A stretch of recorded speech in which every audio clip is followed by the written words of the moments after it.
Oh, I think they're doing a great job. A lot of them are. Good afternoon, Dwayne. How are you? Not too bad, sir. Ladies and gentlemen, Radio Cayman's Talk Today with Sterling Dwayne Ebanks. But I do have some questions. There are more questions than answers. Radio Cayman's Talk Today. If you're ready to talk, we're willing to listen. Well, I really enjoy this program today. Cayman Islands' foremost listeners participation program. May God bless every person.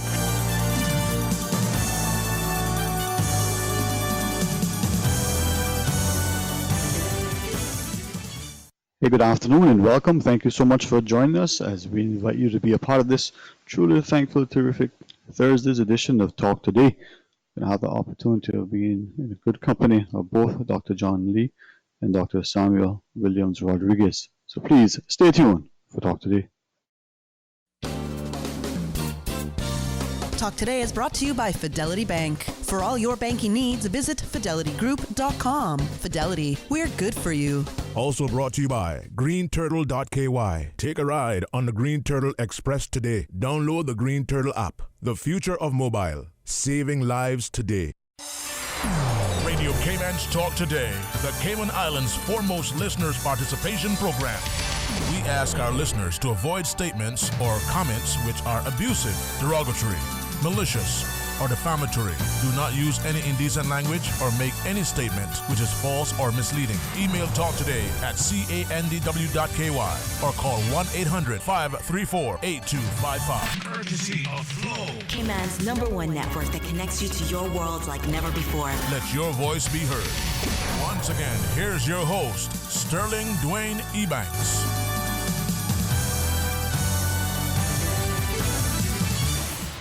Hey, good afternoon and welcome back, and thanks for joining us as we extend a very warm Talk Today welcome to both the Chief Medical Officer, Dr. John Lee, and the Medical Officer of Health, Dr. Samuel Williams Rodriguez.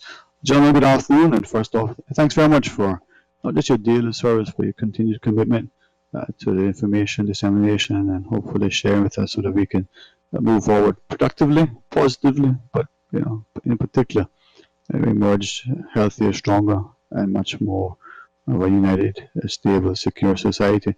So first to you, Dr. Lee, good afternoon, sir.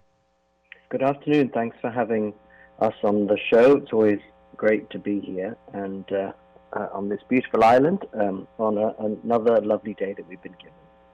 Amen to that. And to you, Dr. Williams, first good afternoon as well. Good afternoon, Dwayne, and good afternoon to the Cayman Islands. I'm glad to be here again. In the radio, not in your studio, but you're close by heart. Yes, and I must commend you both for the diligence and the efforts. I think we've seen it.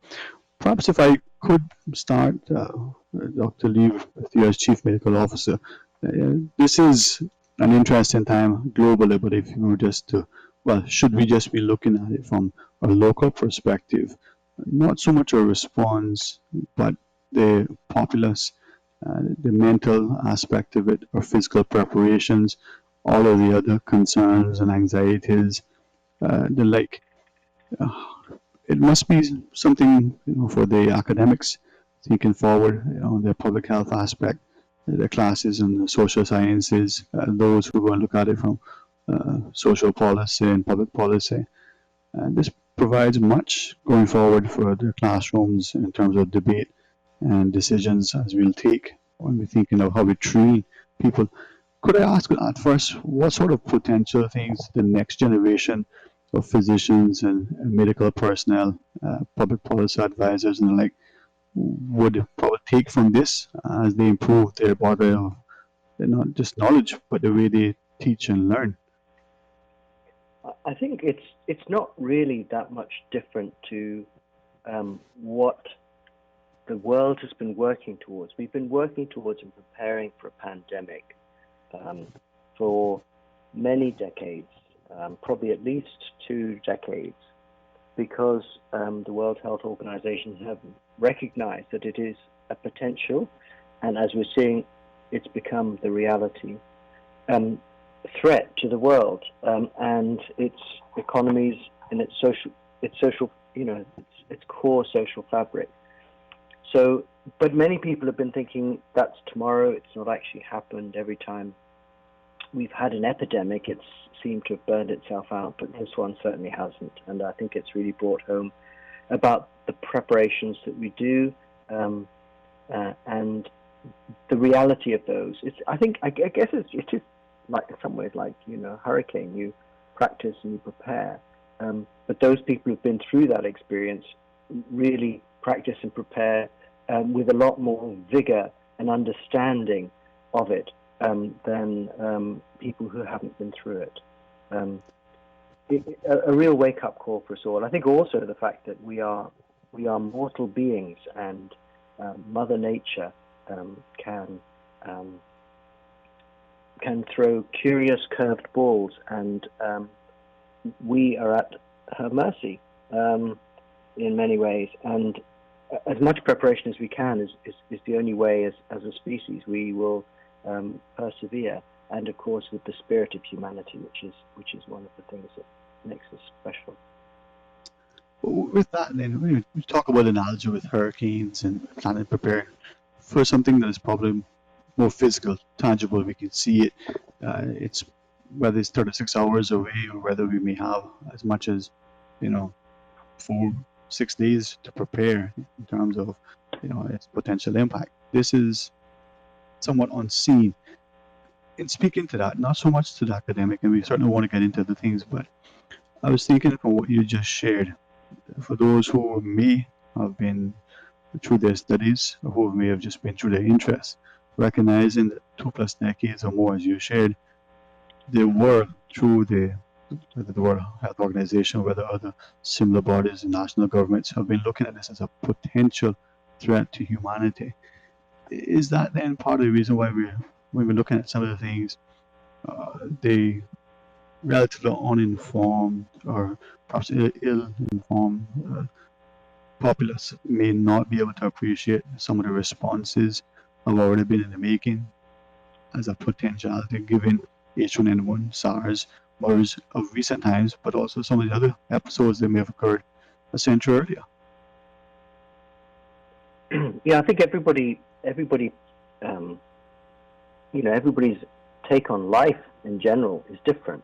Everybody's approach to the things that get thrown at us are different, and also everybody's ability to withstand these things are different.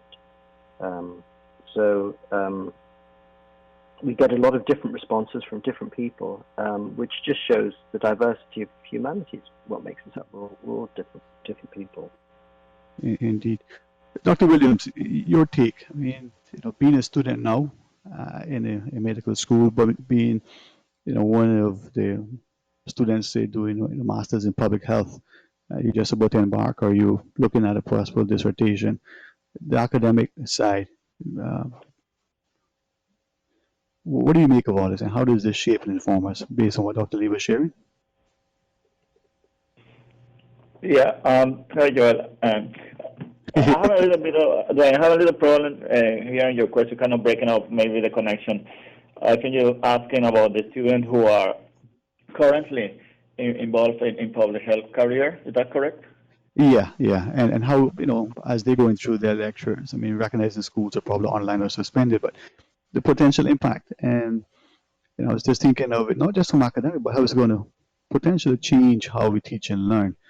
So your thoughts, I mean, being a student today versus a student, 2 decades ago, for argument's sake, maybe different modalities and changing paradigm, but the outcome is still the same. How do you see that shaping what we inform them? Yeah, the approach of schools or students lately was changing even before the coronavirus outbreak. There was a lot of online classes, studies, and even master programs. That now have been intensified because of the situation that's been going on worldwide. It's up to the students, I think, and for the professor to make sure that the students can get the best out of these online classes, and then they will be able to do the practical aspect of it. Let's say if it's public health here with the public health in Cayman Island, we now a lot of persons that have not been involved in public health activities for many years are now involved in our effort to combat the coronavirus. So they will have a possibility now to interact with a lot of patients that are gaining experience now while working. We do have a lot of experienced public health officers, not only at the HSA, but also environmental health and other departments in the government. So it is a good opportunity. It's a new approach of learning, but the new generation, they're very good when it comes to technology, so that they can actually get the best out of it. Thank you. And Dr. Lee, you had shared earlier that nature, Mother Nature would throw us curveballs from time to time. What do you think it is that this particular sort of episode that we're experiencing, what's different about it? I mean, as you shared, the epidemics in recent times would burn out relatively soon, but for some reason, this isn't. What makes this different from what we've seen from the science? I mean, viruses are always mutating and changing, and that's the nature of what they do. These zoonotic viruses, which can cross from humans into animals and back into humans, are really promoted by the proximity. Their infections in man are promoted by the proximity of man to the animals. The more densely we live together, we live on top of each other, quite literally, in apartment blocks and so on. Mm-hmm. But also in such close proximity to the animals which many of us depend upon, and if I really believe that we're stressing the world too much. There needs to be fewer humans in the world, and Mother Nature's telling us that. She keeps telling us that. We keep not hearing the messages. With that notion of overpopulation and we recognize, even if it's just a theoretical paper, whether it's this the actual reality, there are some ways to reduce the population. What they say, disease, famine, natural disaster, wars, and the like. Is this then nature's response to sort of ejecting some in order to make the rest survive?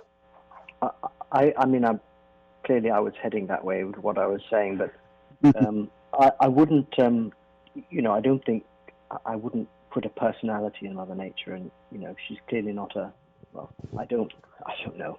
I'm not trying to make out that there's a sentient being that's doing this. I think it's just if you nature's all about a lot of chance, circumstances, and happenings. And if you pressurize it, then the more chance, circumstances, and happenings are able to happen.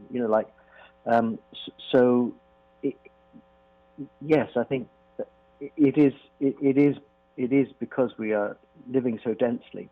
So, I mean, I don't have the answers. Nobody has the answers. But there are a few yes. If you look at, for example, the examples of China, they were for many decades able to relatively control their population because they knew they were not going to be able to feed each other, and that's a big issue for a government. So they knew they had to do something, and they managed to do something by introducing their one-child, one-family policy. That might be a way forward. This is decisions for society, but the global warming issue, it's another message to us, and the youngsters today are trying to get us, some of the older ones, to heed the message. This is just yet another message in a different form on the same topic, I feel. All right. And if I could, without belaboring, maybe ask one more then, when we look at the science, the jump from animal to human with viruses, and if you could, in some way, maybe share with us. We'll take a short break and maybe help us to understand how that works and the like. Would that be okay when we come back from the break? Yeah, right. Dr. Williams may like to. I'm happy to. Yeah. I know that he's got some familiarity in this area from one of the committees that he chairs. Right. Was it the One World, Dr. Williams? We've had a discussion in relation to it. So maybe we can get into that a bit and just get an understanding and talk about some other things, including the ever often asked question of testing. All right, so Dr. Lee and Dr. Williams are our guests. Respectfully, we'll pause, take a short break, but when we come back, more Talk Today. Start getting your debt under control with a debt consolidation loan from Fidelity Bank. At Fidelity, your loan decision is quick with no runaround. Plus, with competitive interest rates and fees, we will help you reduce your monthly payments and get you back to living again. Don't let the burden of overwhelming debt tie you down this year. Call Fidelity today and let's make it happen with a Fidelity Bank debt consolidation loan. Fidelity, we're good for you. Bring a little bit of luck to your house with Lucky Slice from America. Burgers, steak, and the all-day American breakfast. From Europe, fish and chips, pizza and crepes. And from Asia, sushi. Breakfast, lunch, or dinner, 7 days a week, delivery or pickup, 10 a.m. to 10 p.m. In these difficult times, we can all use a little bit of luck. Keep calm and stay lucky. Minimize contact. Make your credit card payment by phone. Pay only for food. No delivery fee. No service charge. Certain restrictions apply. Call Lucky Slice Pizza to place your delivery order now. 949-3456. Order from Cayman Creperie, Mojo Sushi, and Lucky Slice Pizza. Call 949-3456. During these challenging times, it can be easy to lose sight of all that we have to be grateful for. As the world grapples with the effects of COVID-19, at the forefront of the fight are the many frontline workers diligently ensuring the continuity of our islands. From the police service, members of the National Emergency Operations Center, healthcare workers, the DEH, grocery and pharmacy attendants, and so many more. Along with the daily conch call at 6:59 p.m., Radio Cayman invites the community to call in to talk today, every Friday, for Frontline Fridays. Share your stories and experiences and let us as a community start the gratitude trend to the many people putting their lives on the front line. Whether you have a family member on the front line and wish to give them a shout out, or if you have a personal experience of Cayman kindness, we want to hear from you. Frontline Fridays, every Friday on Talk Today.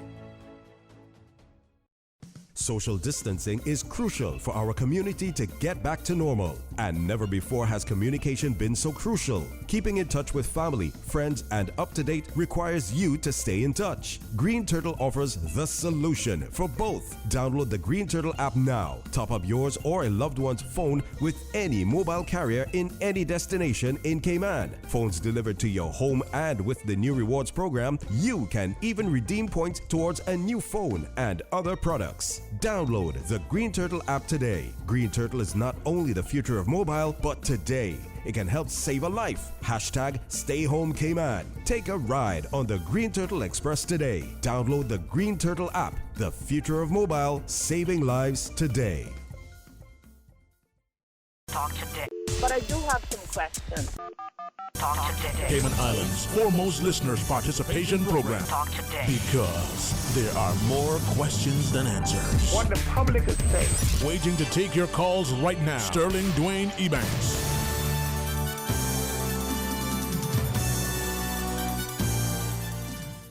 Hey, good afternoon and welcome back, and thanks for joining us. And if you're just tuning in, we're honored to have both Dr. Lee and Dr. Williams join us, the Chief Medical Officer and the Medical Officer of Health, respectively. Gentlemen, thank you very much. We recognize that in addition to the daily press briefings, there are many, countless things that we as a public don't see your engagement, and recognize that you're probably working, 50 hours a day now, I believe it is, not just 24. So thank you both. Just prior to the break, we were asking about this sort of movement, from animal to human, and that jump that can occur. I think Dr. Lee was sharing that. Dr. Williams, do you want to start first with that notion? I mean, I was just saying that the proximity of people to the natural environment just causes chance happenings to happen more frequently. So the more densely we're packed on our glorious planet, the more likely these scenarios are going to happen. And you're talking about busyness. I thought, I don't know, just while we speak, I'm processing all the results of this afternoon's press release. I know everybody always keenly awaits those too. Relax about those, yeah. But I'm keenly, trying to, just as a sort of student, trying to learn and understand, and listening and trying to decipher some of the things that the virologists are sharing with us. I came away with the impression that sort of jump. Now, we're not talking about, as I understand it, so I want to make sure that If anyone's as confused about it as I am, maybe we can get some clarity. But we're not talking about playing with your dog and then you get some parasite or some other infection that your animal had. It would appear that this movement from uh, the animal to the human and this infection, that there is something more to it, and that it would appear that it would take an extended period of time to happen. It just doesn't happen in short order. Is that how it works, or is it, you shake hands with someone who has, some sort of ringworm, you'll likely get it too. Is it as easy as that, or is there an involved, extended process to make the jump from infecting an animal and then coming into the human? Dwayne, so what's happening is that, like Dr. Lee was saying, there's too much interaction between humans and animals, especially wild animals. It has to do with all the changes that have been happening or we have been causing to the environment. So there's a close interaction now between wild animals and humans causing zoonotic diseases. We always think about animals, human acquiring diseases from animals, but it can be the way around as well.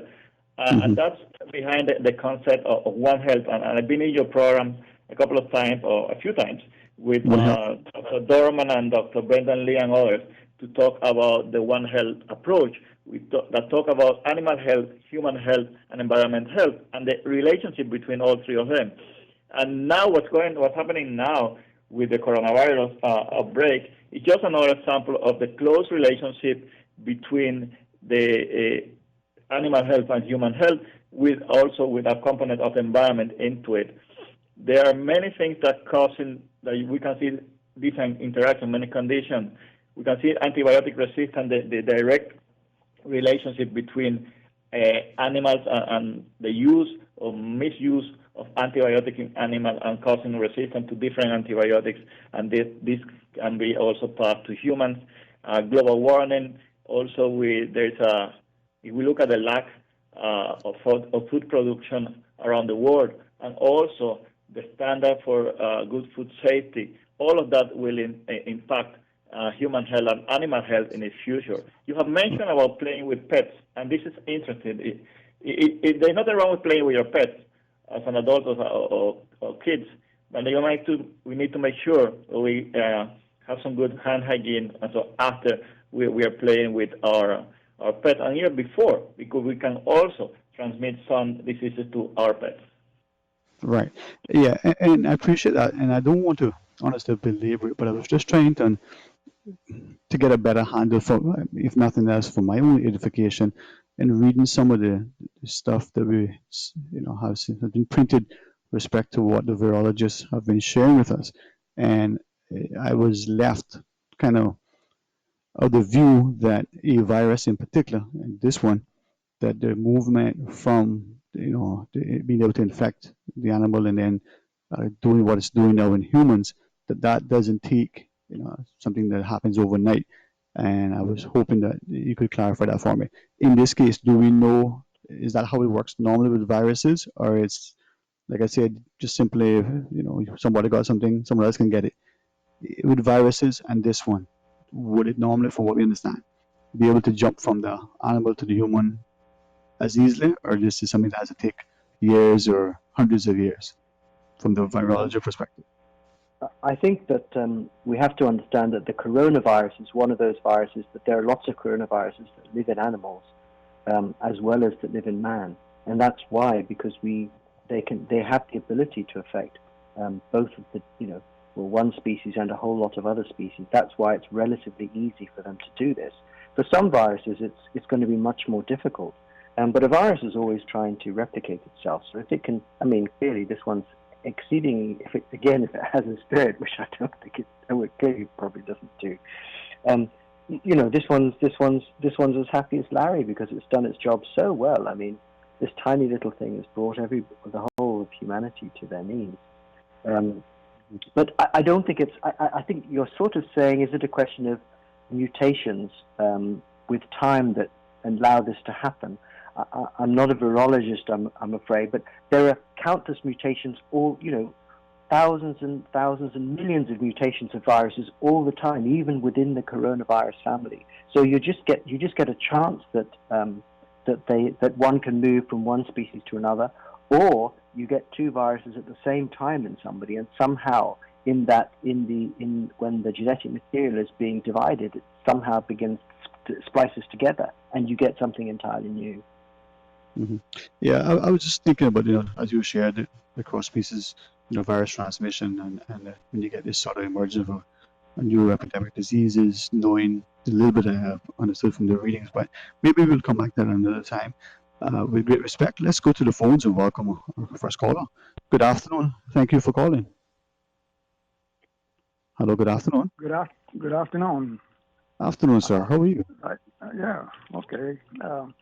Just upfront, I want to congratulate Dr. Lee and the job they're doing. I think they're doing a great job in trying to guide us in this very, I guess you could call it, perilous path.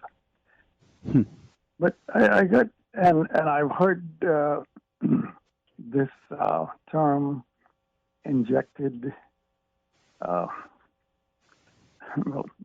frequently over your conversation, Mother Nature. Now, what kind of handle do we have on Mother Nature? Who is Mother Nature? Where does it dwell? Who controls it?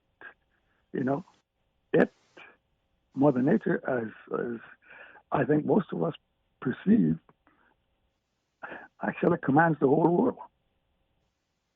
Now, and I don't know whether anyone want to kick in on that one. Leave it to the learned doctors, if they wish to.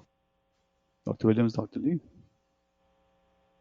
For my own part, I think this is not a medical discussion, really. So I don't feel like I sometimes say on the press briefings, it's moving beyond my area of expertise. This becomes more of a philosophical discussion rather than a scientific one. But I don't know if Dr. Williams has any feelings on the matter. Okay. Yeah. Well, Dr. Williams. But I know he's been struggling a little bit with the connection. Yeah. Sorry about that. I could barely hear the question. Sorry, I've been something wrong with the connection here. Yeah, sometimes technology doesn't always work in our favor. I do apologize for that. Maybe it's the chewing gum or the scotch tape or the paper clips. But sorry, you were. Well, I guess that is a question. I think whether philosophical or religious, but maybe in the interest of time and without any disrespect to you, maybe we'll table that question just for now. Is there something else that you want to engage us? I don't think it's something that we should dismiss, but for now, maybe we just pause it. Well, I think if we're going to use the term Mother Nature, then we kind of want to have a good understanding of it. But I think Mother Nature is really the Heavenly Father above. Mm-hmm. Now, he controls the whole world, and I think that probably we might at times get out of sync with what his where he wants the path to follow.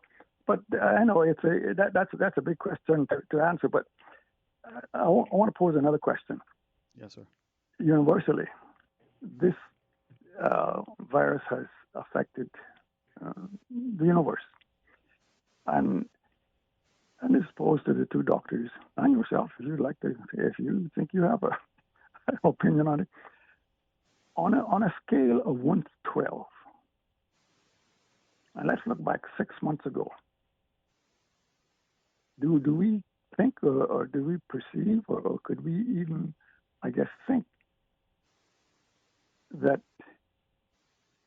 we would be where we're at today? And do you think that the world in general was really, or had the perception that something of this magnitude could happen to us? On a scale of 1 to 10, 12, just generally, where do you think the world was on it? Well, I can certainly say from the point of view of public health doctors, and the WHO would be included in that because they're essentially more about public health than anything else. A pandemic was number 11 if 12 is the highest state of alert, because we've known for some time that one is likely to be just around the corner. And just like with a hurricane, as we were discussing earlier, there could be another, even whilst we're suffering this one. It's very possible. They have been periodically throughout the world, and we have just been waiting. And there's been a lot of training at government level. In fact, I was drawing up a risk register, which means, let's look at all the things that could affect Cayman in terms of health issues. And clearly, an epidemic for Cayman, a pandemic was on that list, and it's on every country's list at a public health level. So it has always been taken very seriously, but we always hope it would never happen. But clearly, it has. Mm-hmm. Can I just pipe in on it? And I think and you said on a scale of 1 to 12, we would have been. That is the scientists and the whole squadron of health would have had it. You thought at 11. Now that's a very high level of awareness. But then how were we so unprepared? So was there a breakdown in the getting this communication out, or was the general public just oblivious of this can't happen? And I think my question would. Excuse me. Yeah, sorry, gents. I think my question would be, why did you think we were unprepared? I'm not saying that you can prepare for every scenario, because there are all sorts of different scenarios that can affect a country, and the country needs to endeavor to try and prepare for all of them. A lot of countries have got plans for this sort of emergency, and this country has a pandemic flu plan, and was working on a further all hazards emergency plan. We have plans for all sorts of different things. The true matter is that we never know the scale and the extent to it, because some countries have been overwhelmed and some haven't. It's always a balancing act, trying to manage a country as to where you put your priorities and how you best use your resources. So in some countries, they just have had absolutely zero ability to respond because they are basically struggling to feed their people. Whereas even the richest countries in the world have struggled with this one, despite having very extensive plans about it. But it's just been overwhelming, and you never really know how an individual disease is going to turn and what are the needs going to be, because all of them will be slightly different and will send you down slightly different paths. So, for example, this one, we needed PPE. In some other pandemics, that may not be an issue. We may need a different form of treatment. It's a difficult one to be fully prepared for every possible emergency. I think that it would be near on impossible. Well, do you think that post COVID-19 that we could, that our awareness or perception or belief that, and we go back to Mother Nature, but we know who controls Mother Nature, that, he may be angry at us, or he's never angry, but he may be trying to tell us something that we should listen and maybe treat our environment better. And I know I'm posing a lot of philosophical things here, but I think there is room to come out of this through an educational process with a heightened awareness of how these things could happen, and for us to be, I would say, better prepared. I believe that you guys did a seems to have a pretty good plan keeping us. We're pretty well going on the right road. But hopefully that coming out of all this, that an educational process, and I'm talking about universally, could happen, that we would all have a better awareness of the environment we're living in, the world, and maybe treat it a little better, and maybe do a little more listening. All right. Well, thank you for that, sir. And Dr. Williams, Dr. Lee, maybe that whole idea of testing and the numbers and the like, we could probably get to when we come back from the news break. Before we go, though, I mean, how is that looking now when we would do the report and the like? Before we go to the news, is there anything particular either of you would want to share with our listeners, Dr. Lee? I'm really encouraged. I continue to be encouraged that we have so many negative results when we're doing our screening, and I also feel thankful when we pick up positives that we can isolate them. That is the whole purpose of doing this. If we were picking up, it swings and roundabouts, because if we picked up no positives, I'd also be happy. So, but I also feel safer when we've isolated people, because as many of us keep saying, and as I keep saying, we think it's smouldering away there. So if we can root it out, it's a good thing. So all of our positives, we would feel comfortable that every identified positive case is being isolated, whether in a government facility or whether somewhere that we feel comfortable that the person or the people are following the protocols. Yes, I think that question came up yesterday in the press conference, and I think we're doing a good job at that in the large. It's never going to be perfect everywhere, but I think we're doing a good job too. Okay, and for today, we've already had the test results back. Give us a snippet while we have time. So let's ask the question now. Before we go to the break, what are the results, the test results thus far as of today's latest numbers? Yep, I only have yesterday's results to give you, I'm afraid. Yeah, that's like watching the replay of the World Cup, right? We know who won. But it's amazing now. There is, well, you know what, the idea of testing. Maybe we could ask this way. Then there's a lot of discussion, and seemingly some people want to get tested. Test me, test me, test me. Is the cry seemingly from some. Why is that important? Perhaps if we could understand that, and maybe, well, let's ask it that way then. Why is that testing, so important? The testing is important because it enables people to feel confident, but the confidence should only be short-lived, because it's only saying at that time. But it is telling us the incidence. So if we came back and we had 20% positive, we would be really considering differently the next steps as far as what the government is going to do, because to open up as we have been and will continue to do so, with a very high rate, could lead to disasters befalling in the hospitals, which we really don't want. We haven't seen so far, and thank goodness we haven't seen that. And that's what we're trying to prevent, which is why we're doing the testing.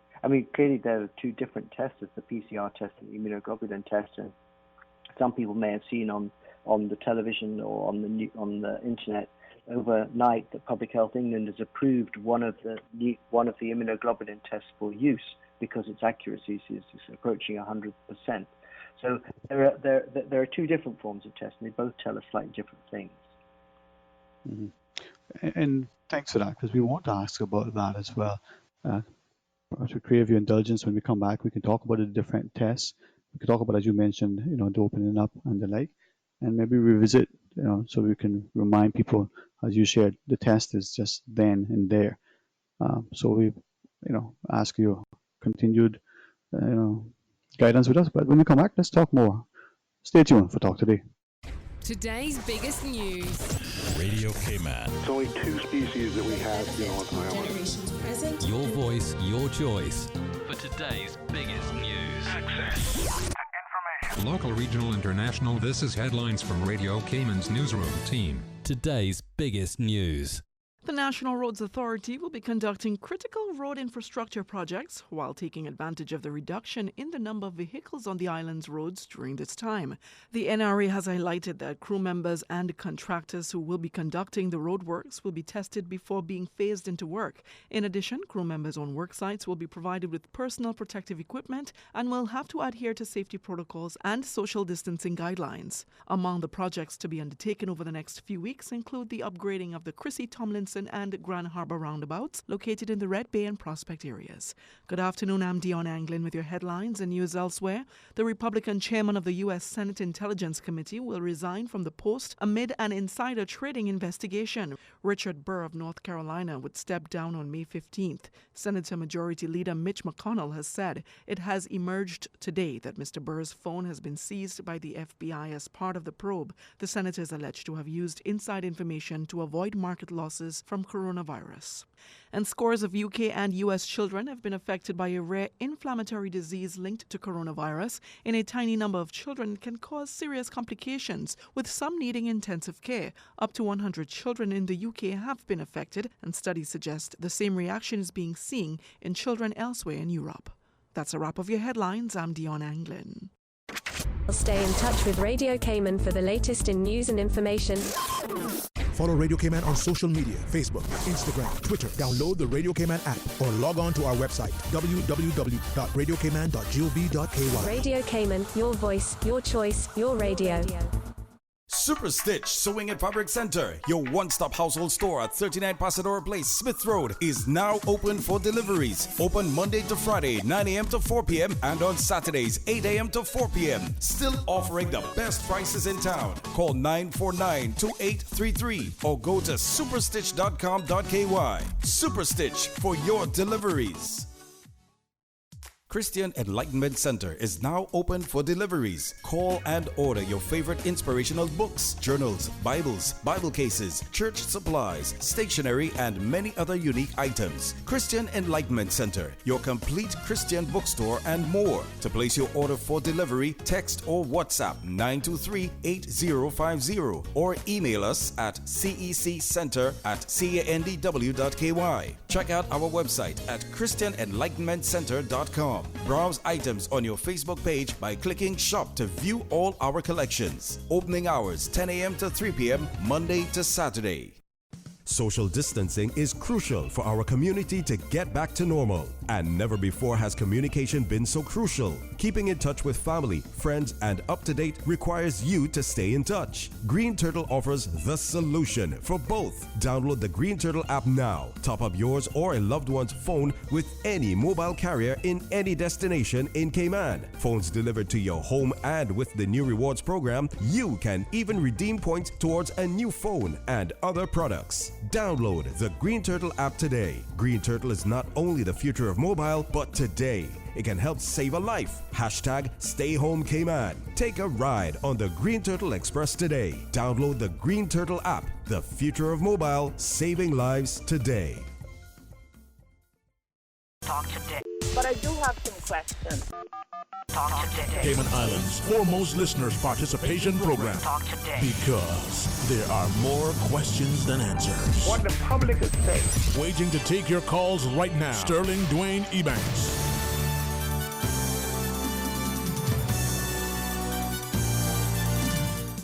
Good afternoon, welcome back. Thank you for joining us, and a special thanks both to Dr. Lee and Dr. Williams for joining us. Gents, I really appreciate the candid, not just the professional, and competent manner in which you share with us, but the candidness, and it allows us to feel a sense that information is timely, trustworthy. So very, very appreciate you sharing with us this afternoon, knowing that you have other things as well. So hopefully we don't impose too much, but again, a special good afternoon to you. If we could ask, as we were just going to the break, about the tests, Dr. Lee, maybe we could just revisit, just for absolute clarity, what you shared so that we understand. the test that everybody's talking about, as you shared, is only good, for a short time, for then and there. Does that mean then that a person could get a test right now and it's all good, they're negative, but they could go and 5 minutes later, 5 hours later, interact with someone and become infected? I think it's a little different to that. But yes, that's certainly the case. That is certainly the case. But also, they could have the test in the morning, but the virus is brewing in their body, but it's not at a high enough level to show itself. And then by the evening or the next day, they could feel sick. So it's an only at that moment test. What it's in fact looking for is a little bits of virus particle to be present. So you have to actually have virus particles present and enough of them to be picked up. So you could have had you could have had an infection a little while ago, and your body has cleared the virus, and you'll show negative. Or you could be about to have the virus because it's brewing, but show negative. So unlike some tests, like some other tests which are looking for different parts of the immune system that the body generates, this one is actually looking for the virus itself rather than the body's reaction to something. Mm-hmm. The immunoglobulin test that we've also been talking about that we don't use yet, we're just using the PCR, which looks for the virus. But the immunoglobulin tests actually look for the body's reaction to the virus. So even if the virus has gone, you may see this telltale signature that the virus has been.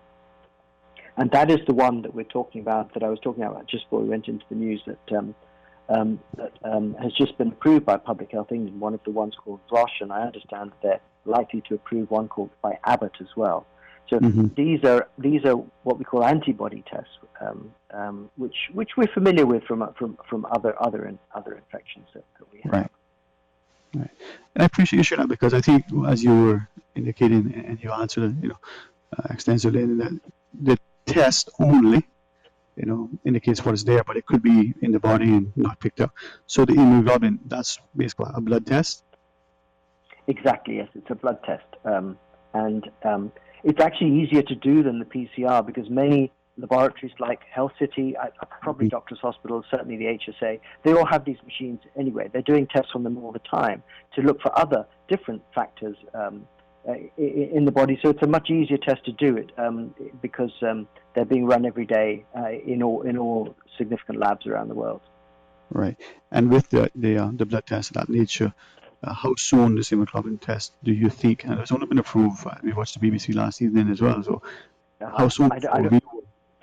I'm not sure you can even buy them yet. I don't think you can buy the Rush one yet. I think they said it was going to be available 1st June or something. And when it will get to Cayman, and we'll try and get it. Or the Abbott one may be available sooner. I'm not sure, but we have to. I mean, people get incredibly hung up on the test, but. We have to know how to use it and how we're going to use it in our context. Will we be using the immunoglobulin test as some sort of passport for immunity? Perhaps, but we don't really have enough information to know whether that is a reasonable thing to do, but it's likely that we may use it as a surrogate, because that's as good as we're ever going to get. Right. But we have to decide how we're going to use it and how we're going to use it in Cayman. I have to apologize. I need to disappear at 1:15. Yes, sir. Say that in advance. No, I should have acknowledged you that I was aware of that. Thank you, sir. That's why I kind of was interjecting a bit, so forgive me for that. But the passport to immunity, that was the thing we wanted to maybe ask of you to understand a bit. It's been a discussion that, for those who know, have been ongoing for a long time, but how is that going to play out? Is it, as some have shared or feared, that if you don't present this thing, Yeah. So basically, let's say you wanted some people wanted to come here on holiday, and I'm not saying this is what we're going to do. I'm just an example. Toying with ideas that are floating around in people's, in my mind as to what to do. If somebody has known to have had COVID and they can prove it with a blood test, they say, I've had it, then they're unlikely to be able to get it. So maybe you could say, okay, fine, you guys, you can come here on holiday. It could also be that we say, well, if you're prepared to come and if you want to come as a long stay guest, if you're prepared to come and go into 2 weeks isolation and have your COVID test at the end of that 2 weeks isolation, then that's the PCR test. Then we know that you'll be all right to come. So there are ways that we can actually use the test in order to open up a little bit more than we're currently open. A lot of countries will be facing exactly the same issues. Some more so than others, because the ones that are island states like ours are much easier to protect the borders of, and others which have more open borders will find that more difficult. But they're often also bigger countries who have better resources to manage the crisis that's facing us.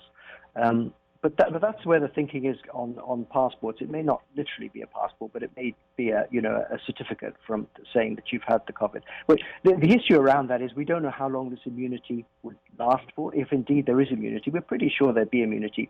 How long it would last for, and also how strong it would be. You might have had very weak symptoms, and maybe that didn't generate enough of a response in your body for you to have protection.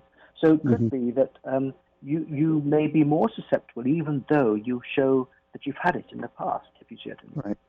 So the potential for travel restrictions and the like is there. The final thing, because I do recognize you have to leave if you're able to. If not, we'll actually revisit this whole idea of R value. I won't ask you to explain it, those who are not, particular about the statistical sort of explanation. But we talked about this.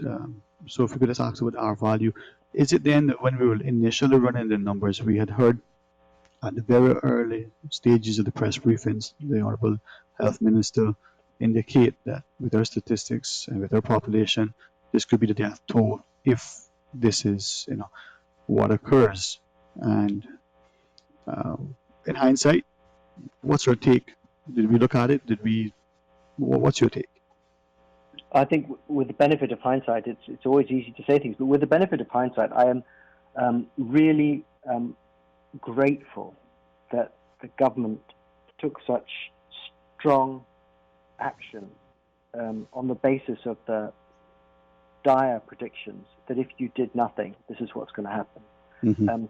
It was always, all of that action was always with the proviso that the more action you take, the more you're likely to suppress and mitigate the effects of COVID. So the government did a really great job at moving quickly in order to protect lives. And yes, sir. I'll be forever thankful to them for that. Social. With that, Sorry, Dr. Lee. With that, though, when we see all the effort and the constant reminder that I think from the political directorate, the Premier himself said, life is the priority. Are we at risk then of undermining some of the progress by our push to open it up? We've seen the mobile car washes, we've seen the construction now being proposed very shortly. Having understood just from the press briefings the Premier's public sentiments that the nature of construction in and of itself may make it a challenge to practice some of these protocols.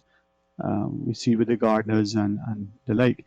Are we then maybe potentially at risk of undermining the good advice and the successes we've enjoyed to date by the restrictions we have in place if we now push ahead quickly with the opening up of construction? In many ways, it's easy to lock down. Some people would say it's very easy to say what you can't do. It's much more difficult to begin to unlock. And every government around the world is holding their breath, often quite literally, as they begin to unlock because they don't know what's going to happen. None of us know what's going to happen. The way we're chosen is that the people that are more working outside, more solitary workers, are the ones we're allowing to go back to work first because we feel that they will probably pose the least risk. You don't want to, for example, the schools or the very dense areas where it's impossible to control people. You can't. 4-year-old kids, 5-year-old kids.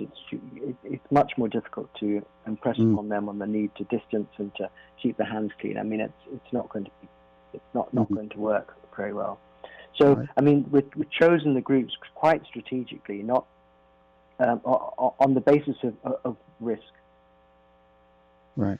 Well, those are the discussions that we welcome from you, partly from, the informedness academically, but also the practical side. And we appreciate it. Maybe at some point we can engage even further with the benefit of hindsight. I know, sir, you do have to go to attend to other things, but thank you for your time. Are there closing words you may want to leave with our listeners? I think I'm so very grateful. In particular, I'm really grateful to everybody that has isolated themselves, because that's a hard thing to do. And I really appreciate it. They did it to protect society, and often I know that some of them have been victimized, and I feel quite the reverse. I think they're the heroes, and I thank them very much for doing that to protect all of us. Mm-hmm. Indeed.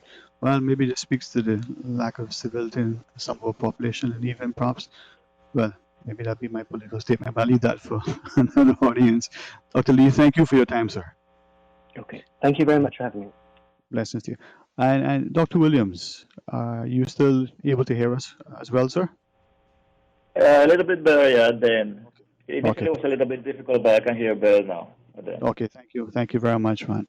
And with that in mind, sir, I know Dr. Lee had to move on and follow up from some of his discourse. My initial information was that you may have another few minutes with us. I just want to confirm that now that you still have a little bit of time that you can share with us and delve into some of these areas relative to this ordeal that we're experiencing. Yeah, okay. We have at least another 15 to 20 minutes. So. Yes, sir. Yeah. I was thinking 10, but thank you. With that in mind, then, could we then ask a couple of things? Maybe starting with the temporary hospital that was, well, I guess, is erected now, right? It is completed at the family. It is completed now. It's some picture where in the media it looked extremely nice. It was a great job that was done. HSA, the Association with Public Works, and other, is a very, very first-class facility. Like we said on the press conference, we hope that we don't have to use it, but right. We are prepared, and the government and the health ministry and service have been very proactive in making sure that we have everything in place if we get right. to the point that we have a lot of cases that need to be managed medically here in the Cayman Islands. We are not at that point yet, and with the trend that is we've been seeing, it's unlikely, but we are prepared. We have done a lot, and we are in a very good position right now. Okay, and just for clarity, we know it's at the Family Center. Is there another similar facility anywhere else, whether on Grand Cayman or the Sister Islands, that has been erected? There is another facility. It's not at the same as the Family Life Center. The one in the Family Life Center is actually only to treat patients who have been diagnosed with COVID-19 and need medical attention, not to the extent of ventilation and so, but they need some kind of medical intervention. Also, the ministry and the government and the HSA have worked with Jasmine for their facility also to be used in case that some of the patients from the HSA need to be transferred and admitted at Jasmine while the HSA is taking care of patients with COVID-19. So that right. has been arranged as well. That is in order, and we are very thankful to Jasmine for partnership with the HSA and with the Ministry of Health on this. Yeah. With respect now to capacity, how many can be housed, if necessary, at the Family Life Center and then equally at Jasmine, the hospice place? I don't have a number center for Jasmine, but I know the Family Life Center can easily accommodate around 60 patients. 60 patients. Now, we all recognize that it's excellent to plan and to prepare, to be ready. And as you had shared at press briefing and again now, that the highly unlikely that we would have to use that given our numbers. Are you able to see what would transpire and to what extent that thing would occur that would cause us to have to move to utilizing the Family Center facility? Well, like I said, we hope and that we don't have to use the facility for the purpose of COVID-19. However, now we have a first-class facility that can be used for other emergency. I don't think COVID-19 is going to be the last public health emergency that we will see here in the Cayman Islands. I know it don't only need to be an infectious disease. It could be due to a hurricane. It could be used also as a shelter for some specific group in the population, the more vulnerable. So it can be used for several other things. However, we are not out of the wood yet, and it can still be used for COVID-19 if we are to see an increase in the number of patients needing medical attention here in the Cayman Islands. Okay. And with that in mind, from what you just shared, then, what is the initial sort of plan to have that facility remain in, for better word, operation? So we just erected. Are we planning to keep it up until a year from now? Take it down in 10 days? I mean, what sort of initial plans right now as to how long we will intend to keep it in place? As you were saying, there's not a decision as yet on that as yet. The facility is now ready to be operated. It's all dependent. We continue with the massive testing that we're doing here in the Cayman Islands. We continue to monitor the situation very closely. So it's all depending on while the government keeps on easing up some of the restrictions, and we'll see the number of patients if increase or not. So right now the facility is designated to use as an alternative treatment center for COVID-19 patients. We will have to sit with the government, with the ministry, with different stakeholders to see the future, how the facility is going to be used. Yes, sir. Could we ask then, just in relation only to the HSA, because that falls on your, sort of your remit in a sense. We've had there's only a few instances, but can you give us sort of any assurance or understanding when a test is requested? Someone undergoes a test, it's then processed at the HSA, and then it's then sent out to what likelihood that test would either not the paperwork, the paper trail, the test in itself will not get reported, or is it with absolute certainty that we know that every single test is accounted for?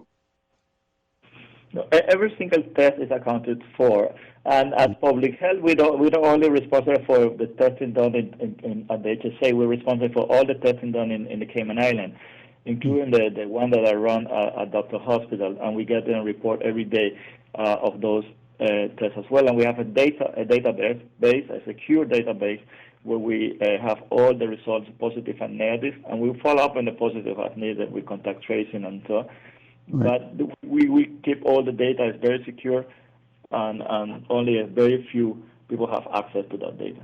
Okay, and just for, again, absolute clarity, whether it's a private physician, whether it's an ER situation, if a test has been administered, we're absolutely sure that that test is properly documented, sent, recorded, reported on, and then sent back to, let's say, the private physician or the initial entity. It doesn't get lost in the paperwork trail or anything. We're confident that every single test that is administered gets back to the patient, to the physician requested it, and the like. I mean, errors can happen in anywhere, but that will definitely be an exception and not a norm. I'm not aware of any of this type of errors so far. The test result will be shared initially, of course, with the patient, and when relevant, with the attending physician. Okay, fair enough. And it's one of those things. Now, if you wish, I recognize the timing as well, but if you wish to weigh in on the notion of, seeing the measures that have been implemented, the premier, the press briefing, makes the comment that some may have perceived it to be draconian and the like, but life being of paramount importance, the increasing number of questions and comments that we've received in relation to potentially we could be undermining some of those efforts relative to moving forward to opening up different sectors from the public health policy perspective, nothing else, just from that. Any concerns that you may have that we could be reversing whatever successes we have achieved thus far? No, from a public health, I always said whenever I have an opportunity that we have to congratulate and commend the government for the measure that they have taken very quickly here in the Cayman Island, and that with all the work from all the different stakeholders, it was put Cayman in the very good position that we are now.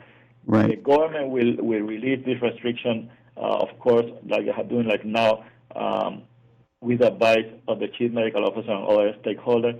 And I don't anticipate that it will be an abrupt change on this or relaxation of this restriction that can actually jeopardize what is happening right now. We are in the right track. I know nobody liked this restriction, but we don't want to go to the point now that we end up with one of any of those countries in the world where we have a very high morbidity and mortality. We're doing very well, and we need to continue to work very close with the government and with the health authorities in order to continue what we're doing. Yes, sir. No, and I commend that, and that's kind of what I was trying to stress, that we've done such, implemented such measures thus far and have seen the results that we have experienced and enjoyed. But going forward now with the plan sort of opening up of a number of things, including construction, and as the Premier said, that could be up to another 9,000 people, whether they do it all at once or in phases as he's suggested. The question was simply, by doing that, could that then undo what we have done so far in the last 2 months or so? We are very confident that currently the levels of the virus or the number of persons infected in the island seem to be quite small because of the result that we're seeing from the screening test. So the relaxation of this restriction, which is going to be very scalable, it's going to be based actually on these results. We continue having these good results. So we are confident from a public health perspective that if everything is done as planned, we won't really get into any other issue or go back to a situation that we will have a major public health concern. Okay. Maybe two questions, but certainly one more in relation to tests, if I may. We understand, and hopefully if this is a misunderstanding, you will clarify it, but I think Dr. Lee also explained to us. We understand that the test is just good for then and there. It's, you may have it and it doesn't show up, or you could go later on and get it. It's only good at that point. Just for clarity, that's how it works, right? This test is only good then. Definitely, yes, you're right, Joel. Like Dr. Lee have explained, the test that we're doing now, which is PCR testing, which is a very good test, it's very sensitive. It's only said how we are now. And it only not even said if you are infected right now or not. It's just saying if you are shedding the virus right now or not. Right. Because you could be in an incubation period, and Dr. Lee, I think, spoke about it, and test negative, but still have the virus. Right. The importance of the test or testing and all the screening that we're doing now is not that great not that good from a personal perspective. It's good for the government. Right. Or for the country to know how many cases we have here in the country, and then be able to restrict some or to release some of the restrictions. That's the very important of the test. The test is not going to save any country from coronavirus. What will save country from coronavirus is definitely social distance and hand hygiene and all the measures that have been advised. And eventually, whenever we get a vaccine, an effective vaccine. Okay, perfect. And then with that, then, and thanks for that, for the explanation. With that, then, given that the test is only good now, we've had staff, different personnel being tested. One of our listeners, or a couple of our listeners now have weighed in and asking, at what point again would we be testing those individuals that we've tested in the past? The people that are working in the grocery stores, the police officers, the people with whom the public engage on a regular basis. Is there a plan to test them again if they were already tested previously? Yes, definitely there is a plan to test those individuals, but the frontline staff again.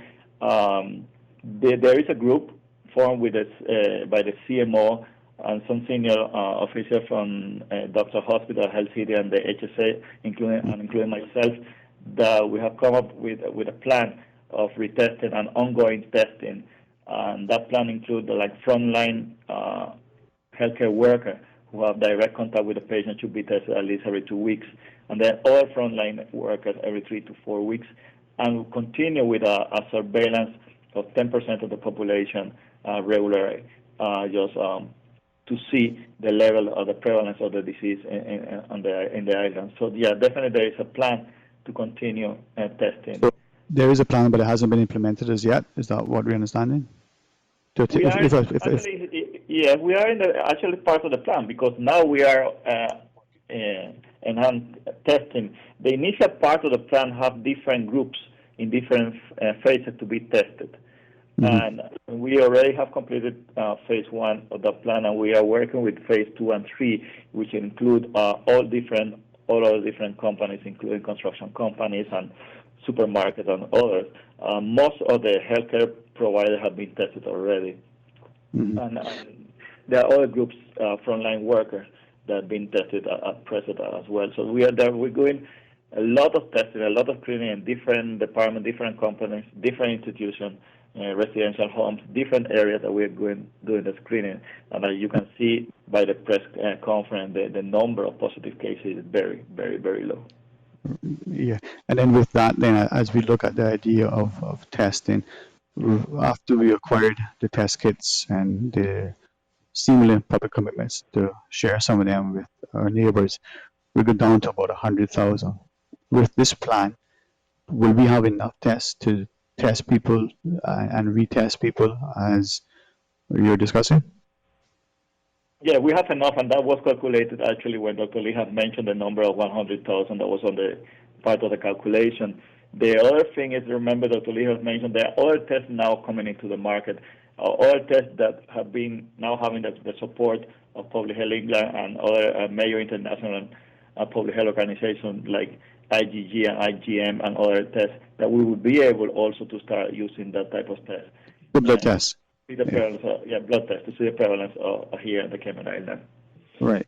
Okay. And then from that perspective, then when we're looking at the tests, there is seemingly a plan to test in phase 1, phase 2, phase 3. Is there a reason why the public can't be given some sort of metric to say, here's the plan.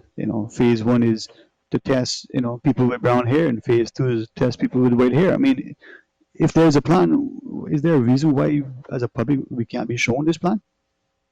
Definitely not a secret, and I will definitely discuss with the CMO and see if this can place in one of the platform that people can access it. It's not a secret on who is testing.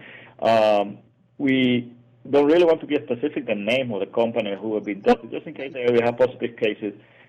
They cannot be identified. They have to do with confidentiality. But the overall plan of who frontline workers and there's no secret on that at all.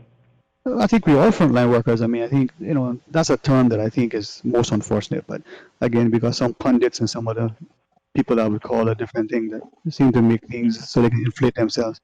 It's just disgusting in a sense, But anyway, we have one listener, Dr. Williams, who has asked the question, can those who have recovered get the virus again? Do we know what's the science on that? They're still investigating over that. But the initial data said that, yes, some of persons who have recovered have gotten infected again. Yes, sir. Yeah. Although we expect them, people to develop some type of immunity if you get the disease. For how long that immunity will last is still to be seen. Yeah, and I really appreciate that, because I kind of wish I was a physician or smart like you, but just trying to read and understand, it seems there's a lot of, conflicting, perhaps even contradictory information at times. But is it because that's changing so rapidly as we learn more about this, whatever you call this thing? But Dr. Williams, then from that perspective, I recognize you have to get back. What else would you want to share with us now? And maybe another time you can engage us. But what are some of the other points you want to leave us with? Yeah, basically just to reassure the Cayman Island that we're doing every effort to keep the island safe. There has been a huge work, a lot of different groups and companies and organizations working under the guidance of the government. So we have put ourselves in a very, very good position. Just please continue to work with us, continue to work with the police, continue to obey with the different regulations in place, and we will be out of this soon. There will be soon a moment that we will see each other, we could be able to hug each other, but for now, please continue to maintain social distance, to hand hygiene, everything that has been advised so far. We will continue to do the testing, the screening testing. Of course, all the patients who have symptoms and the doctor believe that they may be suspected of having coronavirus will be tested as well. We continue our contact tracing, our isolation. All the measures that have been put in place that have been working so well, we need to continue with them. So I just want to encourage the public to continue to work with us. We have done great, and we definitely don't want to go back in a position of being vulnerable again. All right. Well, thank you very much, sir, and certainly appreciate it. And again, if you speak from the science and a candidate perspective, nobody can accuse you otherwise. So enjoy your afternoon and be safe for the rest of the time. Thank you very much, and thank you, the Cayman Islands. Stay safe. All right. You stay safe, yeah. Stay informed, stay engaged, and keep asking questions. And with that, let's pause and take a break. Remember, no press briefing or whatever you want to label that is today, so we can have some more open line. You can call and pose your questions. 949-8037 or 1-800-534-8255. Share with us. So please stay tuned for Talk Today.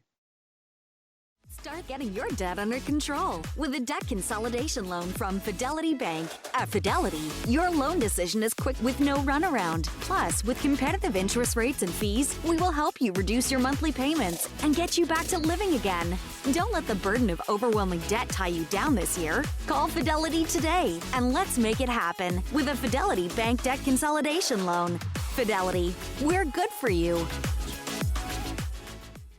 Home, which should be a haven, can even be less of a safe space during curfew if someone is experiencing child abuse. If you or anyone you know is being abused, help is nearby. For emergencies, call 911. They will redirect your call to the relevant agencies. For general guidelines and inquiries, call the Multi-Agency Safeguarding Hub, MASH, at 1-800-534-2273 or 945-0545. Alternatively, email mash@gov.ky.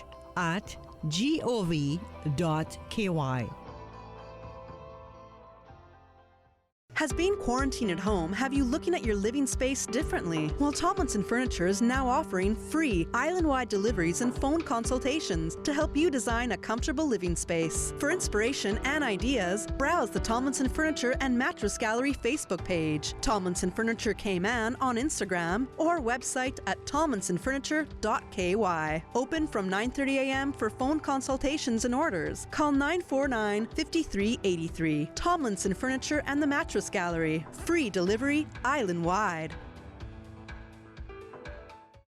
Social distancing is crucial for our community to get back to normal, and never before has communication been so crucial. Keeping in touch with family, friends, and up to date requires you to stay in touch. Green Turtle offers the solution for both. Download the Green Turtle app now. Top up yours or a loved one's phone with any mobile carrier in any destination in Cayman. Phones delivered to your home, and with the new rewards program, you can even redeem points towards a new phone and other products. Download the Green Turtle app today. Green Turtle is not only the future of mobile, but today it can help save a life. #Stay Home Cayman. Take a ride on the Green Turtle Express today. Download the Green Turtle app. The future of mobile, saving lives today. Attention all blood donors, we need a pint from you.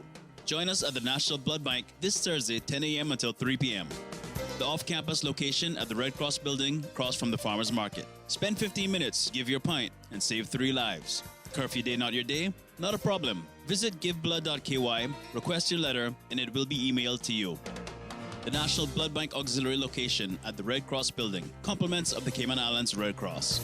Community partners are Rotary Club Central, Generali Health Insurance, Car City Fosters Group, and the Cayman Blood Donor Service. Remember, when blood is needed, nothing else will do.